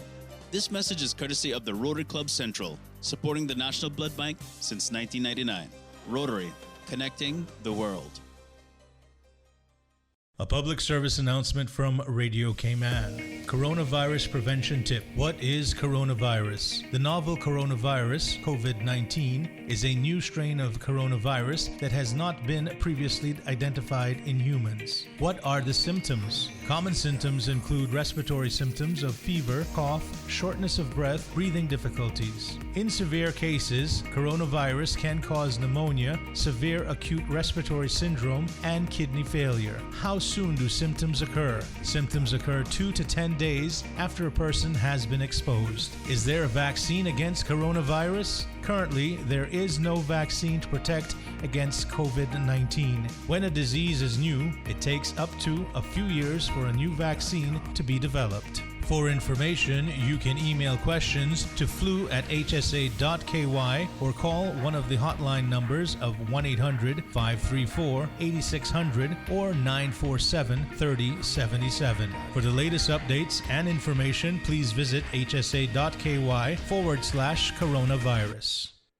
Headlines. With the latest headlines. Headlines. One of Cayman's bright and shining young stars. Local, regional, international. Headlines. Turning to international news. Updates on the hour between 7 a.m. and 6 p.m. on weekdays. All the news when you want it. Tune in to Radio Cayman for hourly headlines of the day's top stories. Radio Cayman, your voice, your choice, your radio.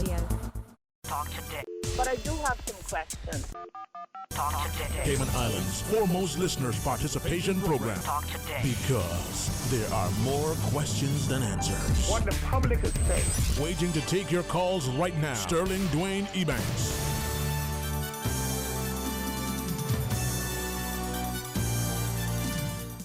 And good afternoon. Welcome back. Just a quick reminder. You've probably heard it said yesterday when the Premier mentioned that this week they're probably going to be trying Monday, Wednesday, Friday for their press disinformation. And tomorrow now there'll be a press briefing. Today there isn't any.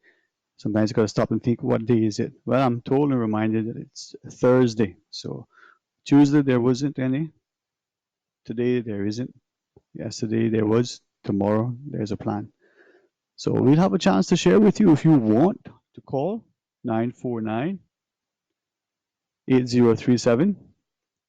Or if you're a Flow subscriber, 1-800-534-8255. And give us a thought. I mean, if nothing else, you get to say hello to, Miss Susan, such a wonderful spirit. And she's right there. So share with us.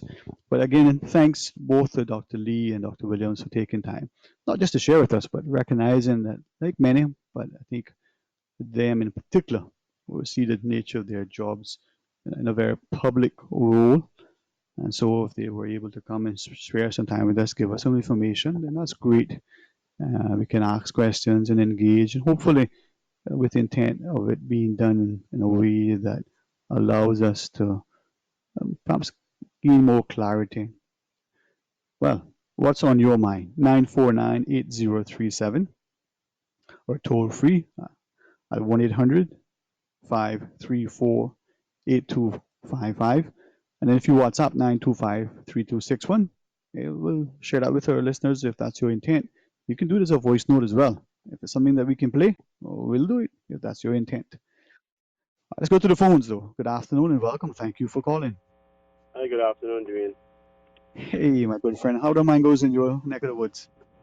Oh, boy, I don't food that much more, so. I hear you, man. I didn't get much rain anyway, so I doubt that they're going to be much any good. Yeah, boy, I hear you, man. But I understand it's a big crop out there, as what I was told by one of the farmers there. I'm calling today, and to really have a look. And I heard on the other talk show, there was a major discussion with regards to the price that we are still paying on fuel. Mm-hmm. Now, what you will hear from Soul and all the rest of them is that they had bought fuel in advance. So they bought fuel in advance at X amount of dollars per or whatever, however they pay per barrel or per gallon, whatever. So when the price goes down in the United States, it cannot reflect here because, and they will tell you so much lies that it's not even fun. I mean, those guys are creative with telling lies. I mean, they're good, really good. But now look at it from the flip side. Now, Dwayne, we got fuel here on the island. Yep. And tomorrow morning, if it raised 50 cents a gallon in the United States, it reflected here. But they could have seen fuel in Cayman. Is that a fuel that is that a fuel that's coming in? No, they don't wait until the next fuel coming in. You know, they can charge us immediately. They're changing numbers on them pumps immediately, right? These people are just licensed cartels, man, right? They're just sitting down, they're just robbing us day in and day out. They're robbing us. The price of fuel went negative. Okay? I wouldn't have debated in that. I really want to ask them, I want to press them, see if when they went negative, if they bought it, and they went, oh, Christ, yeah, they bought it. But it's not going to reflect at the pumps in Cayman. You see? It's really ridiculous. I mean, and look at the time it is now, right? Look at the time it is. Look at what the banks have done, okay? Look at what the banks have done, acknowledging, right? Acknowledging the severity of this crisis that is upon us. The banks have made some decisions that impacts and helps every household in Cayman in some way, shape, or form. When they came out and said, listen, this is what we're going to do, mortgages, we're going to do this, we're going to defer mortgages, and with no penalties, etc., for X amount, to try to get the economy to build back. They can't expect the government to do everything, right? Government don't have a certain amount of resources that they have, right? So people like the gas companies, electrical companies and stuff should be at this time reducing the cost for the average household in Cayman. But we're not seeing that. You know, and as I listen to you, I mean, the sort of views expressed to us about that particular issue, it's similar in the sense to the banks with interest rates. As the interest rates go up, people's perception is that they're affected here immediately, and then when they go down, there may be a week or two of some delay, right? With the fuel prices, to your point, some have shared.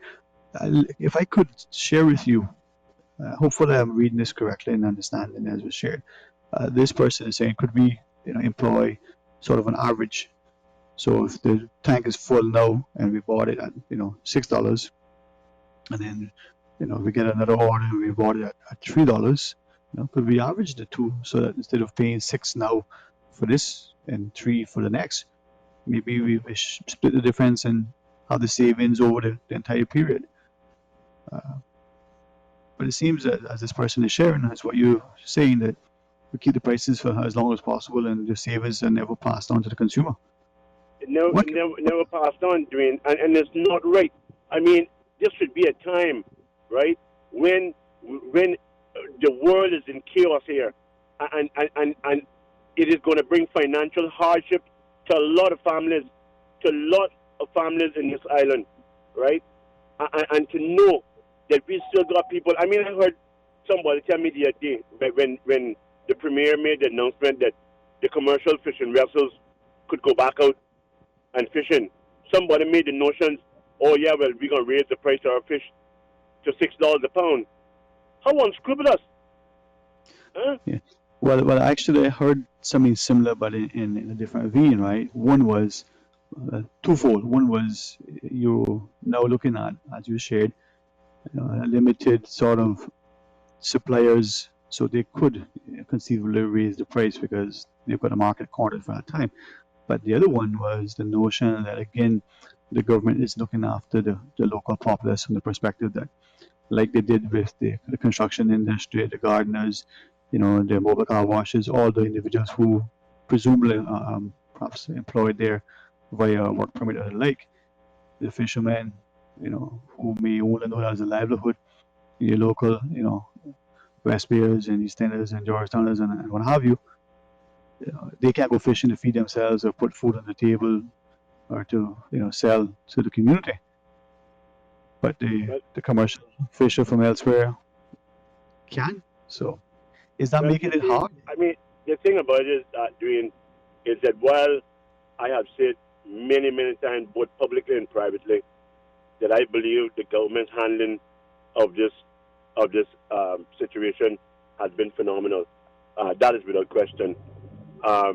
If it wasn't handled the way it was handled, and it's being handled, we would have had, I believe, no doubt in my mind, we would have had a substantial amount more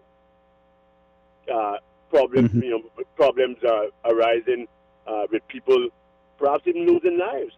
But we have been very fortunate. The one guy that came here, he died on a cruise ship from corona. I don't know where he died from, but I'm still of the belief it was the cardiac problem he came here with. But if he doesn't me, that's one for the start. But look at Cayman, look at how blessed we have been. And you know why we have been blessed? For the larger part, we have listened to the advice from the professionals, from the doctors, the scientists, and the government with the stay at home. Look at it. Just look next door. When I say next door, look in the United States. Where those idiots is up there saying, "Oh, we're not staying home." You're not staying home, but you got 1.4 million now. You got don't stay home. Let me ask then, because I hear you, and I think many of us would share your sentiments. Certainly, there's actions of the people staying home, the prayers of the country and the like. But I have had just today, I've lost count of the number of people who have made a comment about, potentially losing the ground that we've gained, undoing the successes we've had if we continue at this pace to reopen up the economy, in particular, stuff like construction, because of the very nature of the work. We saw not just the traffic, but we saw the challenges with respect to as of last Monday, when we had more and more of the garden companies and other businesses on the road. If you wish, what is your thought? Well, I think Dwayne, like I said, whilst I support everything, I didn't finish when we got sidetracked there a while ago. Whilst I supported everything, one of the things that I didn't support was the fact that we were not, and like what they done with Cayman Brack, where you only 2 people allowed per boat. Because if I got 16-foot aluminum boat, just for argument's sake, and you want to go fishing, there is no time that we cannot be 6 foot apart. There's absolutely no time that we can be 6 foot apart. And I believe that you got a lot of people in Cayman who go fishing, right? But then there again too, there's a flip side to everything, What will gonna happen then is just like what you're doing with the beaches. You hear you can't be, they don't want no more than 2 people together. Yeah, they're down there, but 9 of them down there. Yeah, two people together, but that's a gathering, right? So because of those clowns, it affects mine and your ability to go to the beach, which is something I don't do. If you see me down in that bay down there looking for fries, go fishing, put fish in my fridge. I'm not got time for no nonsense but going on no beach. I'm not got no time for that. But you got those people who take it as therapy, and then you got those people who just enjoy it. Okay? When I was from the time I was 4 or 5 years until I was 18, I wouldn't see every day in East End. I had enough of that now. When you see me going to sea, it's for me to get a piece of fish put in my fridge. Okay? So that's just my thoughts on it. I just being straight, yeah. No, but that's what we need. We need candid discussion. But the thing is, though, if I think of the household, so if the household is 2 or 4 or however many, that household that has access to a boat, whether it's one person or more, they should go out in the boat together because it's the household. They're not getting any closer on the boat than they would ordinarily in the house, right? Exactly. The beach thing, and the exercise, again, I have my perspective. I've been unable to answer convincingly, seeming like to some of the people who asked, but they say why limit exercise to 90 minutes. Now I know some people who will exercise and they only have 20 minutes, no more than 30 minutes because of the nature of their job. Now, they'll take a nice long walk, they'll come back and they'll do other stuff, right? So easily 2 hours could pass, on their driveway, in their gym, or what have you. Is there some magical formula about a 90-minute exercise? A 90-minute, this is like you're in prison, you only get an hour out in the yard, as it were. Is that part of it? The exercise thing,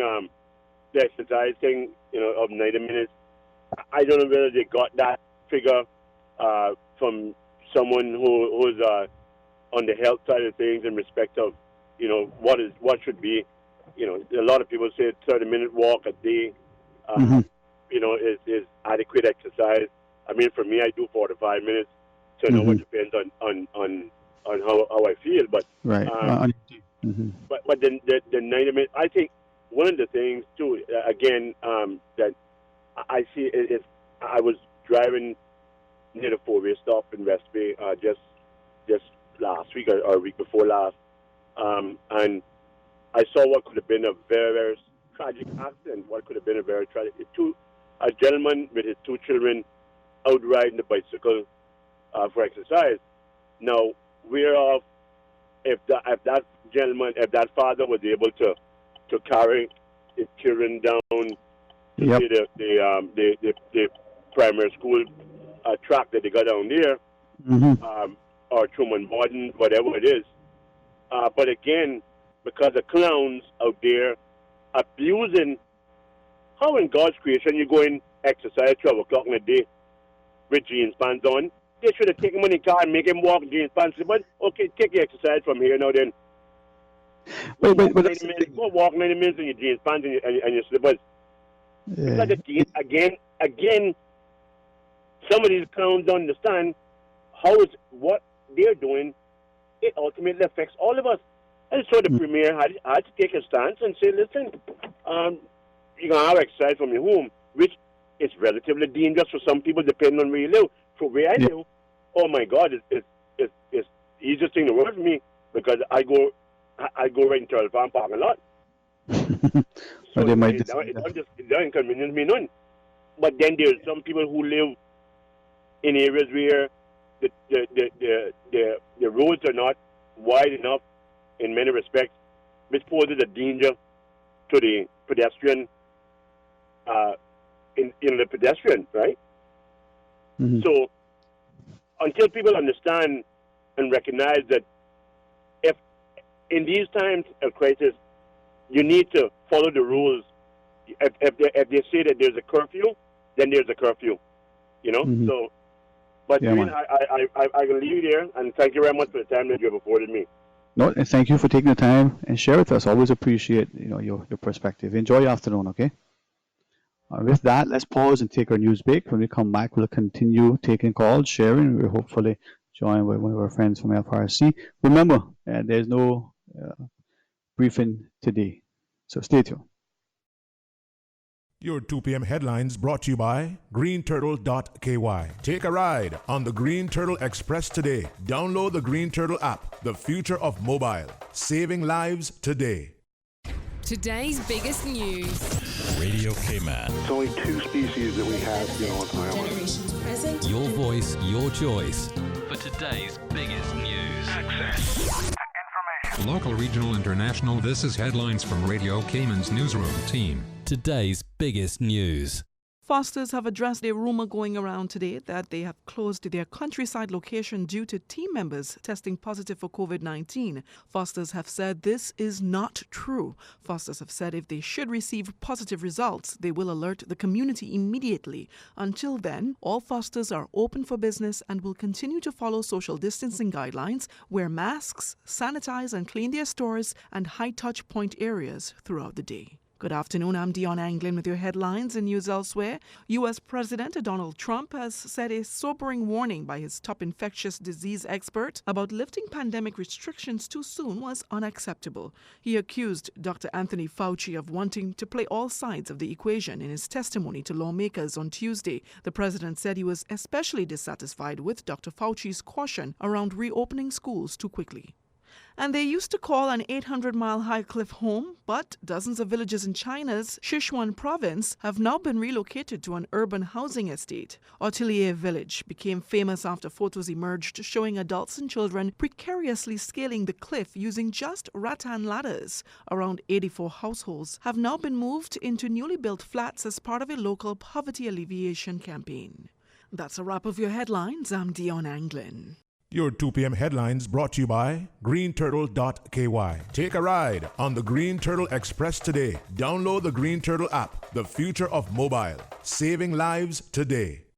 Social distancing is crucial for our community to get back to normal. And never before has communication been so crucial. Keeping in touch with family, friends, and up to date requires you to stay in touch. Green Turtle offers the solution for both. Download the Green Turtle app now. Top up yours or a loved one's phone with any mobile carrier in any destination in Cayman. Phones delivered to your home, and with the new rewards program, you can even redeem points towards a new phone and other products. Download the Green Turtle app today. Green Turtle is not only the future of mobile, but today it can help save a life. Hashtag Stay Home Cayman. Take a ride on the Green Turtle Express today. Download the Green Turtle app, the future of mobile, saving lives today. Stay in touch with Radio Cayman for the latest in news and information. Follow Radio Cayman on social media, Facebook, Instagram, Twitter. Download the Radio Cayman app or log on to our website, www.radiocayman.gov.ky. Radio Cayman, your voice, your choice, your radio. I will lift my voice and say, Lord, I'll worship you because of who you are. This Sunday, May 17th, Williams Productions, in association with Radio Cayman, are pleased to bring you a broadcast of the Crab Family Concert held at the Lions Center in 2018. Previously sponsored by the Office of the Premier and the Ministry of District Administration, Tourism and Transport. Relive the memories with a special tribute broadcast in honor of all of our frontline staff working to keep our islands safe. Join Radio Cayman this Sunday, May 17th from 7 to 9 p.m. for the special broadcast of the Crab Family Concerts.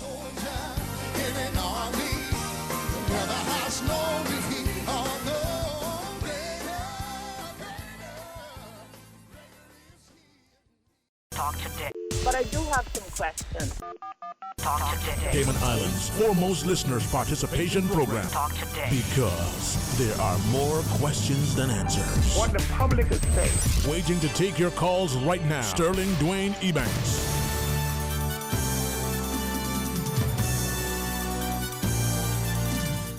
Hey, good afternoon and welcome back. Thank you for joining us. It is open line. Now, there is no press briefing today.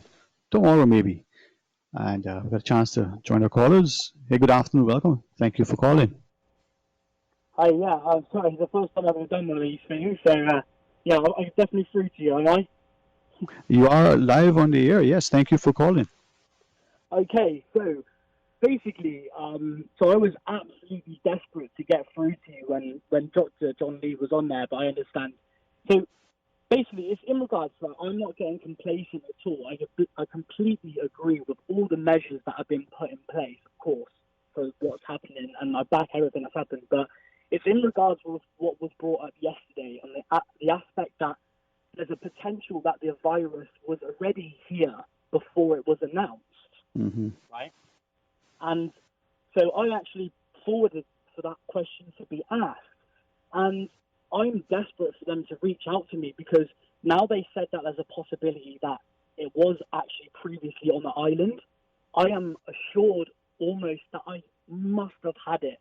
I had and I've spoke to a number of people now that also feel the same. And it needs, if it's not the case, it needs to be shut down so that I don't get complacent on the aspect that I think I have had it, but I tick all the boxes that to the aspect of what coronavirus was. So that's what freaks me out about it, right? I hear your concern, and I can share that. Likewise, I've had a number of people, not just from this year, say February, January, but even late last year. They were traveling and the like, uh, and they shared that they had some of these things, as you said, to check the boxes. But before I ask, I mean, your concern evident. It appears that the only way to know that would be to take some sort of a blood test, right? The regular PCR test won't be of any value to you. Is that how you gather as well? What's that? Sorry, the blood test. Sorry. Yeah, in order to know whether you had it or not, if the antibodies are there, you would need to take to do a blood test, not the PCR test. Yeah, no. So the thing is, that's what I mean. I'm willing to put myself, as someone that lives here, ready to put myself in front of any test to be able to have my blood to check for antibodies as soon as they can, because I don't feel I've had it since. So it was New Year's Eve. It was New Year's Eve, right? I was absolutely done for, and I've not had anything close since. Whether I call it, that's what I mean. It's a test, but the reason I think it has some relevance is I know that they keep saying that these little random spots keep popping up of people coming through that are getting screened and have no symptoms at all. But we're aware that the virus can sometimes last in your system for over a month. So even if you had it in Feb, so I'm actually going to go get myself tested tomorrow. I'm a frontline worker, that's what I mean. So I listen to your show all the time. It's pretty crazy that I've called through, but what I'm trying to say is I just think, I'm not on the speaker, no. Yeah, I just lost that connection with you then. So I don't know if it's a speakerphone or if it's just that, seems like anything anybody has anything valuable to say. We seem to have a problem in hearing them, but I appreciate. If I could just say that what I'm trying to say with that aspect is that I could go tomorrow and it could still possibly be in there. But if I don't have the virus, so let's put it this way: I have the cough, followed by the headache, followed by the temperature, right? So I was in my house. It was 83 Fahrenheit in my house, and I was freezing. So much so that I put my tracksuit bottoms on, a hoodie, and both times I woke up, my bed was a swimming pool. And at one point I thought I might need to go to hospital. I honestly, genuinely thought that at one point. But I managed to, like I said, I'm a healthy 28-year-old, and I obviously went through it. And this was the weird thing. Obviously, I didn't think in my head at all that it could have been that. But I consciously drove to the beach at that time and took a couple of walks up and down, trying to fill my lungs up with oxygen. I mean, I don't know. I'm not just saying, it's just coming to me that that's what I'd love to speak to a medical professional, tell them what happened and see if it, it just, and then I've spoken to people that said they've gone to hospital around that time with breathing difficulties. I knew, and then a lot of my colleagues went down with it. One had to go to hospital and have a certain injection to keep her going. So it's just something I think needs to be addressed, Yeah, man. And not just as an academic exercise, but as you shared. And I think what makes it challenging as well is that from the science, and we had the physicians on earlier sort of shared the same thing. If you had it before, are you immune? If you're immune, for how long are you immune? There's still a lot of unanswered questions, but in your case, a peace of mind to know whether, the antibodies are in your system or not would be helpful for you, right? Well, it means at the end of the day, all these people that think I can carry on, I can carry on with the economy, I can go to work, there's no issue for me. The one thing, I'm sure that I heard this from the World Health Organization. I think the only thing they did say is if you do get it a second time, you cannot pass it on again, though. Is that correct or not? I can't remember the aspect on that one. Yeah, honestly, this is what I think is creating a lot of alarm and probably even confusion and great conjecture amongst people, is that the information isn't clear, the science isn't there. The notion of if you get it, can you get it again? Our physicians just prior, as our guest said, possibly, possibly not. If you get it, are you immune? Maybe, maybe not. If you're immune, how long? I don't think that either they know, and that's probably one of the challenging things that we're facing. People, because of their position, have become so arrogant that they no longer want to share when they don't know, out of just sheer arrogance, I guess. But the public needs to start to be a little bit more engaged and informed and ask questions. Yeah, well, this is the thing. That's right. I'm completely behind what the government's done. Of course, I don't want to get complacent. And in my Right. life, it could be outstanding news for the Cayman. It could bring to substance that really the heat and the humidity does have an effect. And Dr. John Lee has already stated that might be a thing. I mean, if it's slowly making its way around since January, and we didn't have any hospital. Like I said, maybe it just doesn't make sense for it to live outside here. It is so hot. These little particles evaporate. If there's a little bit of spit, at the end of the day, you can see it goes quick. And if it was a cold climate, we know that. You can see that with your own eyes. But there is something I'd like to put to you, which I did actually speak to a journalist told me this. So I don't know how relevant this is at all. But apparently, when this happened in Wuhan in China in December, there are a few, I don't know, I mean, if there's anyone listening now, and if they can think back to it, I don't know, are there any Caymanian students, possibly, that flew back from China in December once they found out that sooner or later we would be close to the Chinese borders? I'm saying that I've spoken to someone that said to me there were a few students that returned, like, late December, and that might have been the way it got here, right? Well, we know that we have a lot of international travel, whether it's from the students or the business people or their clients or the like, and it is possible that that may have happened. It is also possible that they may not have come back from China. They may have come back from some part of Europe and interacted with people who travel from China. And the degree to which the people who come here have traveled, I mean, the globe is so accessible now to all of us. The world, my eyes is that the world will learn.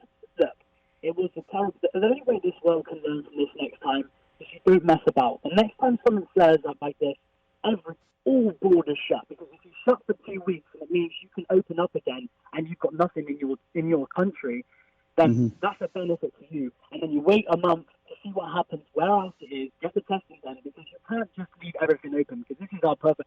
To shut for 2 weeks for Cayman would be fine. To open up again the economy here would be able to keep on going. I think that's what the world will learn from this, and I hope, next thing that pops up, it's like, right, let's not mess around. Let's shut these borders. Let's shut the airports. Bang, let's wait 2-3 weeks, assess what's going on, and then we move on, Yeah, man. But if you're, mindful, please let us know your efforts to get a test, and certainly use the options that we have here to call and keep us informed. And we would. I mean, yeah, I'll let you know. I'll go tomorrow. I'll see what happens. I'm going to tell them as well. But if you remember me, honestly, like I said, I'm willing to say about my symptoms, the amount of people that I've spoken to that said they went to hospital around that time with breathing difficulties. You know what I mean? I'm willing to put myself forward and help. Like I said, I'm a frontline worker. I speak to people a lot of the day. And, as a little shout out to people now, I'm a delivery driver. One thing I could just ask you is when you do see someone that picks something up for you, just wash your hands before you see us. Just a little thing to just, you never know what you've done in a circumstance. Just a little thing to help the possibility. That's all I ask for. So yeah. Well, I appreciate that. And on that other vein, when we are washing our hands before we pick it up from you, we'll ask the delivery people not to feel offended. All right. So good hygiene all around, man. I hope you get some redress, and I hope you get through this thing quickly. With that, please, let's just pause quickly. When we come back, Andre Bailey from the FRC will join us for a couple of minutes. Stay tuned. Social distancing is crucial for our community to get back to normal, and never before has communication been so crucial. Keeping in touch with family, friends, and up to date requires you to stay in touch. Green Turtle offers the solution for both. Download the Green Turtle app now. Top up yours or a loved one's phone with any mobile carrier in any destination in Cayman. Phones delivered to your home, and with the new rewards program, you can even redeem points towards a new phone and other products. Download the Green Turtle app today. Green Turtle is not only the future of mobile, but today it can help save a life. Hashtag Stay Home Cayman. Take a ride on the Green Turtle Express today. Download the Green Turtle app. The future of mobile, saving lives today. Would you like to cancel a work permit that was submitted before or during COVID-19? Are your PR fees due soon and unsure what to do? Want to know the status of a submitted work permit? Email workadministration@gov.ky today. That's WORCadministration@gov.ky or visit www.workworc.ky today.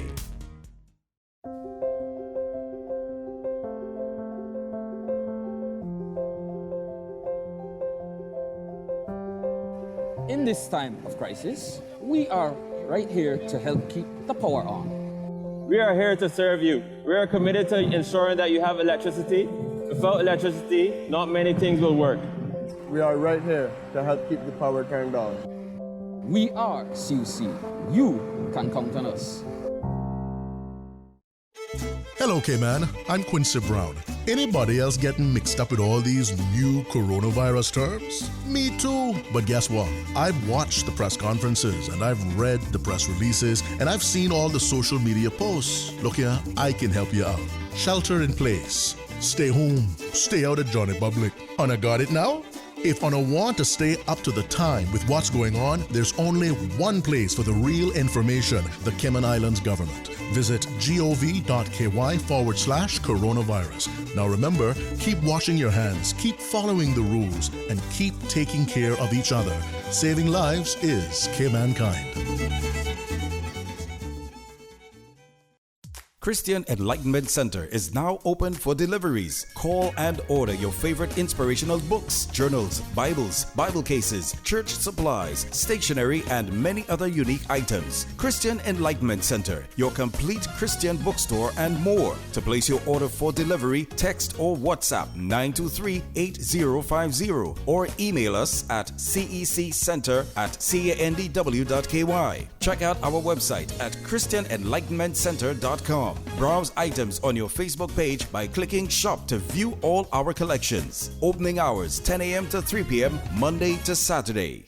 For nearly 20 years, Kingsport Center has been the heart of the Cayman fitness and wellness community. In order to ensure the welfare of all, we are temporarily closed until further notified by the Cayman Islands government that it is safe to reopen. During these trying times, we encourage everyone to maintain a healthy lifestyle, mind, body, and soul. We look forward to continuing providing you with world-class service in the very near future. Remain strong and continue to show the world the power of Cayman unity. Kingsport Center, your one-stop shop for fitness, recreation, and relaxation. Talk today. But I do have some questions. Talk today. Cayman Islands' foremost listeners participation program. Talk today. Because there are more questions than answers. What the public is saying. Waiting to take your calls right now. Sterling Dwayne Ebanks.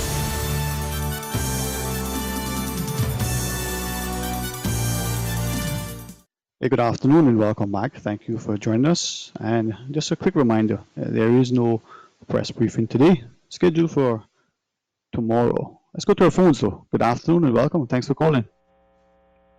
Good afternoon. Afternoon. Mr. Bailey, is that you, sir? Yes, sir, it is.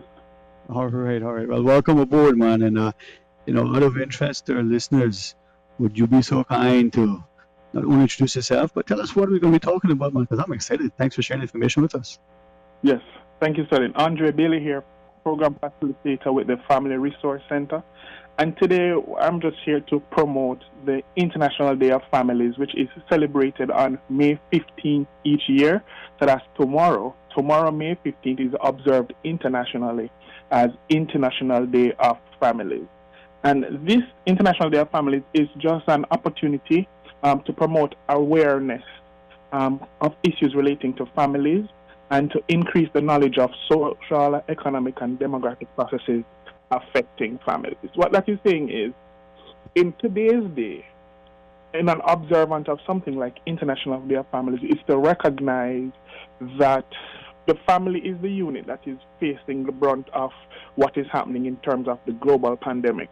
What we're having is families having to make adjustments in terms of staying at home, staying in place, families having to make adjustments in terms of caring for children out of school, and teaching children who are not in school, and families also having to make the adjustment in terms of the working adults working from home. And the UN has long recognized that for any sort of development, social and economic development to take place, that an interest must be placed on family and family development. So back in 1993, there was a decision made by the UN General Assembly that May 15th of each year should be recognized as the International Day of Families. And we are happy to be observing this day along with the UN.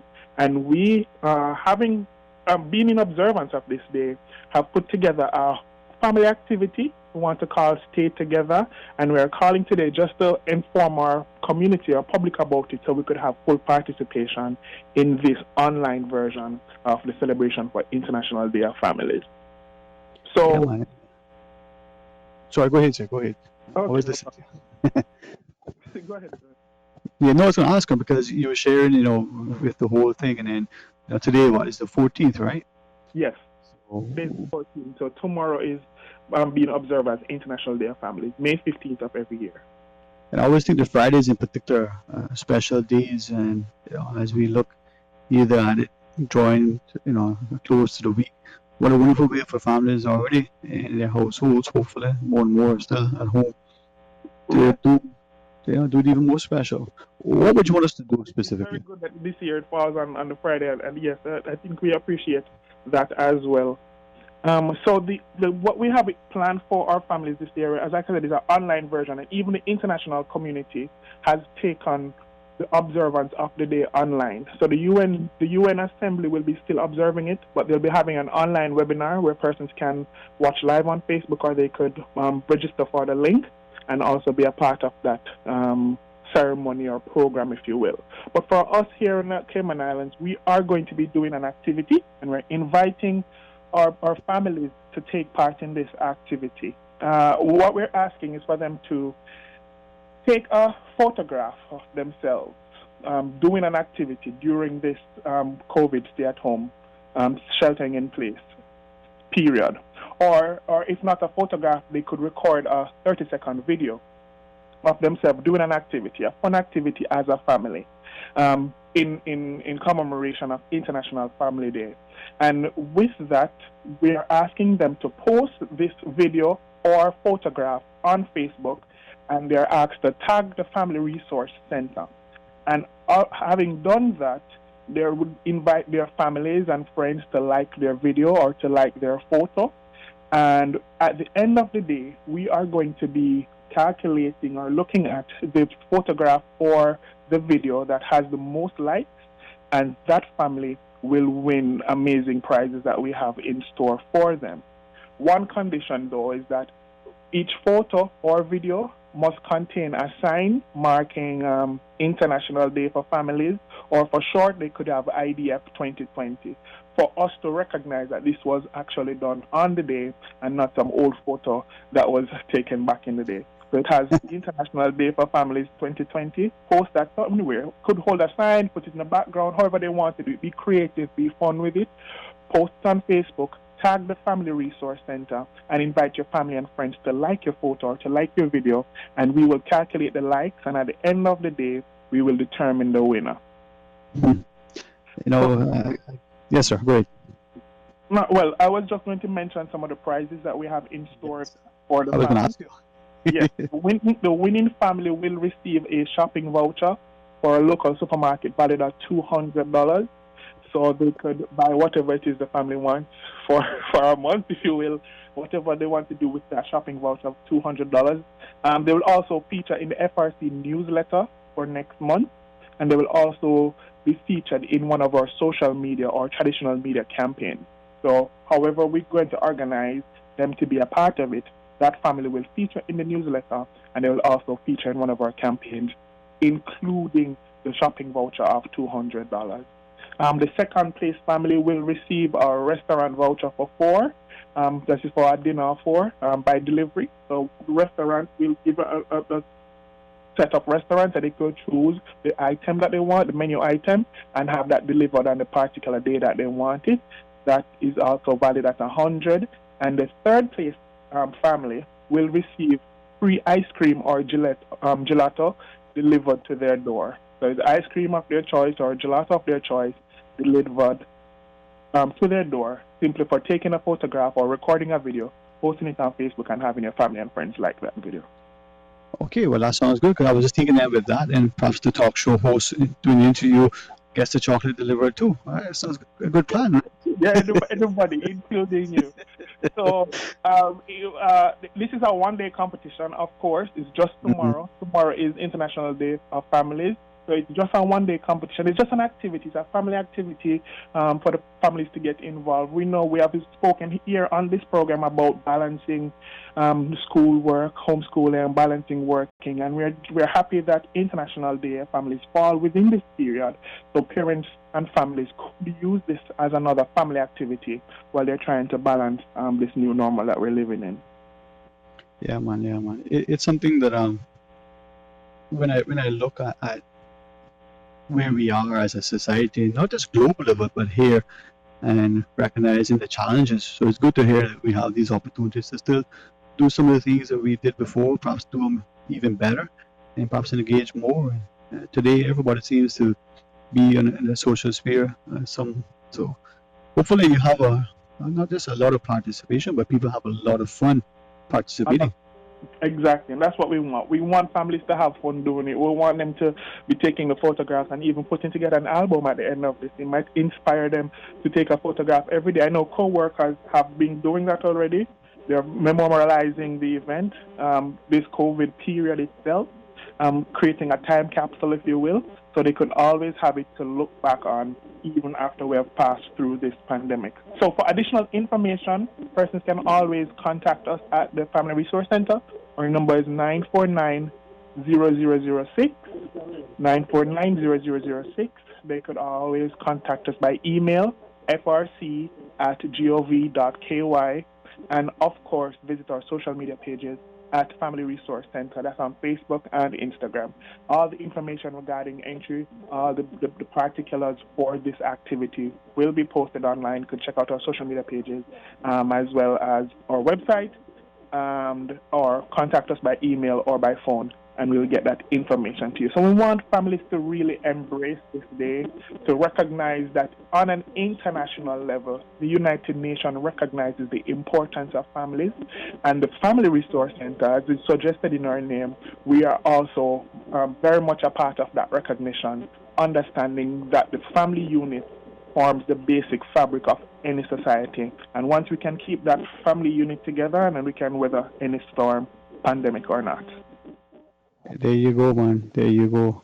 Listen, thank you very much for sharing with us, and hopefully we get a chat with you again as planned, All the best, man. All the best to you and the team. Thank you, Sterling. Have a good day. All right. Have a good day. And to our listeners, it's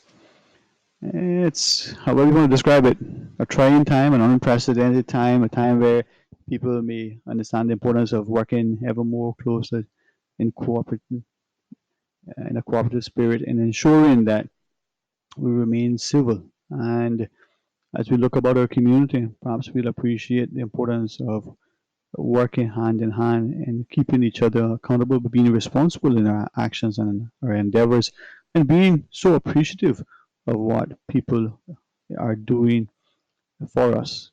Perhaps when we look at things and we're so mindful to label people, to categorize them, put them in boxes, perhaps we can consider that everybody, is human, and as such, there's a sense of humanity in us. There's one thing, to say that you're a human being. There's another to, acting like you're being human. So when we're out and about, if there's a long line that you have to wait in order to check out your goods at the grocery store. A little bit of etiquette, not just by being physically distant, but being socially cooperative, by being respectful, by understanding the importance of, waiting your turn, as it were. But equally, by recognizing that a question asked demands an informed, timely, accurate, credible answer. And those things can all be done in a very civilized way. And when people are not behaving that should be the norm in a society, let's not sit idly by and allow them to run roughshod over the rest of us. You know, What does it say? All it takes for evil to prevail is when good men do nothing. Well, tomorrow we invite you to join us again for more Talk Today right after the midday news and the midday meditation. Please join me start in the morning for the record and come back for Talk Today. God's willing, I may be hosting. If I'm not hosting, maybe I'll be doing something even better. But what would that be? Until then, be blessed. Talk Today is brought to you by Fidelity Bank. For all your banking needs, visit fidelitygroup.com. Fidelity, we're good for you. Also brought to you by greenturtle.ky. Take a ride on the Green Turtle Express today. Download the Green Turtle app. The future of mobile. Saving lives today.